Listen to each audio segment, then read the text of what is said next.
ഈ സർക്കാർ മെഡിക്കൽ കോളേജുകൾക്കെതിരെ കഴിഞ്ഞ കുറേ നാളുകളായി ചികിത്സാ പിഴവുമായി ബന്ധപ്പെട്ടുള്ള പരാതികൾ ഉയരുകയാണല്ലോ. ഇപ്പോൾ കോഴിക്കോട് മെഡിക്കൽ കോളേജിനെതിരെ തുടർച്ചയായി പരാതികൾ ഉയരുന്നു. ഒപ്പം തന്നെ ആലപ്പുഴ മെഡിക്കൽ കോളേജിനെതിരെ കഴിഞ്ഞ ദിവസവും പരാതികൾ ഉയർന്നു. ഇപ്പോൾ കഴിഞ്ഞ ദിവസം അവിടെ LDF-ന്റെ ഭരണകക്ഷികളുടെ നേതൃത്വത്തിൽ തന്നെ ആലപ്പുഴ മെഡിക്കൽ കോളേജിനെതിരെ പ്രതിഷേധം സംഘടിപ്പിക്കുന്ന സാഹചര്യമൊക്കെ ഉണ്ടായി. എന്തായാലും നമുക്ക് ആദ്യം അതുമായി ബന്ധപ്പെട്ട ഒരു വാർത്തയിലേക്ക് തന്നെ പോകാമല്ലേ. അതെ, സർക്കാർ മെഡിക്കൽ കോളേജുകളിൽ ആവർത്തിക്കപ്പെടുന്ന ചികിത്സാ പിഴവുകൾ പരിശോധിക്കാൻ ആരോഗ്യമന്ത്രി വിളിച്ച ഉന്നതതല യോഗം ഇന്ന്. തിരുവനന്തപുരത്താണ് യോഗം. കോഴിക്കോട്, ആലപ്പുഴ മെഡിക്കൽ കോളേജുകളിലെ ഉന്നത ഉദ്യോഗസ്ഥരും ജില്ലാ മെഡിക്കൽ ഓഫീസർമാരും യോഗത്തിൽ പങ്കെടുക്കും. മെഡിക്കൽ കോളേജുകളിൽ ചികിത്സാ പിഴവുകൾ ആവർത്തിക്കുന്ന സാഹചര്യത്തിലാണ് ആരോഗ്യമന്ത്രി വീണ ജോർജ് ആശുപത്രി അധികൃതരുടെ യോഗം വിളിച്ചത്. ആശുപത്രി സൂപ്രണ്ടുമാരും ജില്ലാ മെഡിക്കൽ ഓഫീസർമാരും ഉന്നത ഉദ്യോഗസ്ഥരും യോഗത്തിൽ പങ്കെടുക്കും. കോഴിക്കോട്, ആലപ്പുഴ മെഡിക്കൽ കോളേജുകളിൽ ഉണ്ടായ ചികിത്സാ പിഴവിൽ വ്യാപക പ്രതിഷേധമാണ് ഉയരുന്നത്.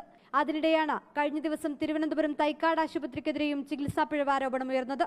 വിരലിനു പകരം നാവിന് ശസ്ത്രക്രിയ ചെയ്ത സംഭവവും കാലിനു പകരം കയ്യിൽ കമ്പിയിട്ട സംഭവവും അടുത്തിടെ കോഴിക്കോട് മെഡിക്കൽ കോളേജിനെതിരെ രൂക്ഷ വിമർശനമുയരാൻ കാരണമായി.